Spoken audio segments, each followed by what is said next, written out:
गाजियाबाद में एक कारोबारी ने खुद को गोली मारकर आत्महत्या कर ली। घटना राजनगर एक्सटेंशन इलाके का है। पुलिस को जितेंद्र की कार से सुसाइड नोट मिला और सुसाइड नोट में 3 सर्राफा कारोबारियों का और साथ ही एक महिला पर करीब 1 करोड़ रुपए हड़पने का आरोप है। जानकारी के अनुसार जितेंद्र दिल्ली के कृष्णानगर इलाके में जेएस के नाम से ज्वेलरी शॉप चलाते थे। वह अपनी पत्नी और 2 महीने के बेटे के साथ राजनगर एक्सटेंशन के इलाके के एक सोसाइटी में रहते थे। बुधवार दोपहर जब वे कार से सोसाइटी लौटे तो अपने फ्लैट पर नहीं गए।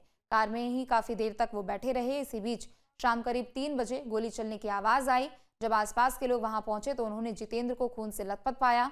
उनके सीने में गोली लगी थी और पास में ही उनकी लाइसेंसी पिस्टल पड़ी थी। वहीं घटना की सूचना मिलते ही पुलिस मौके पर पहुंची और जांच पड़ताल शुरू की।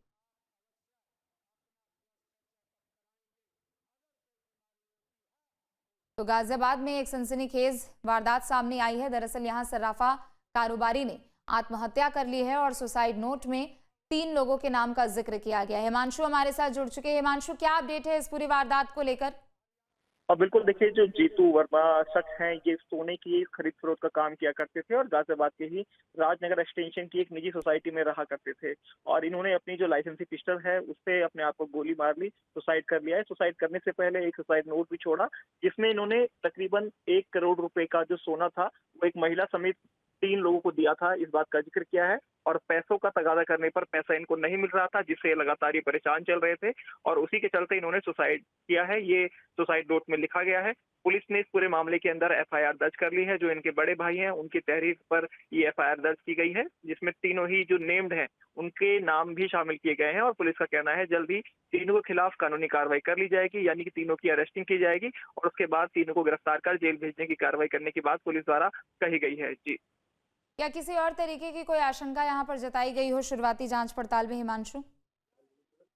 और बिल्कुल देखिए, जिस तरह से सुसाइड ये हुआ है, क्योंकि काफी लंबे समय से बताया गया है सुसाइड नोट के अंदर कि पैसों जो 1 करोड़ रुपए का सोना था वो दिया गया था और पैसा लगातार जब मांगा गया तो उल्टा इनको धमकी दी जा रही थी और उससे ये लगातार परेशान थे। जो इनकी पत्नी थी, सबसे पहले जो जानकारी थी उन्हीं को पता चली और उसके बाद उन्होंने इनके बड़े भाई को फोन कर, जो कि दिल्ली रहते हैं, उनको जानकारी दी और उसके बाद जब वो यहाँ पर पहुंचे तब परिजनों ने इस पूरे मामले पर संज्ञान लिया। सुसाइड नोट मिला, पुलिस ने जब तहकीकात की, क्योंकि जो बॉडी थी वो गाड़ी के अंदर ही थी और गाड़ी के अंदर रहकर ही इन्होंने जो इनकी लाइसेंसी पिस्टल थी उससे खुद को गोली मारी थी। तो जांच पड़ताल करने के बाद पोस्टमार्टम रिपोर्ट में ये साफ हो पाया और उसके बाद पुलिस के द्वारा अग्रिम कार्रवाई करने की बात कही गई है। सुसाइड नोट में जिन लोगों के नाम खोले हैं उसमें एक महिला है और 2 अन्य शख्स हैं। ठीक है। पुलिस जल्द ही उन तीनों की तलाश करने के बाद गिरफ्तार करने की बात पुलिस की तरफ से कही जा रही है। जी, शुक्रिया आपका तमाम जानकारियों के लिए।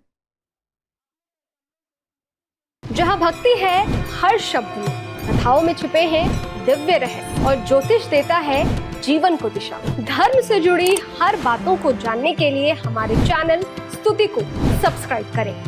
चैनल पर जाने के लिए इस लिंक पर क्लिक करें।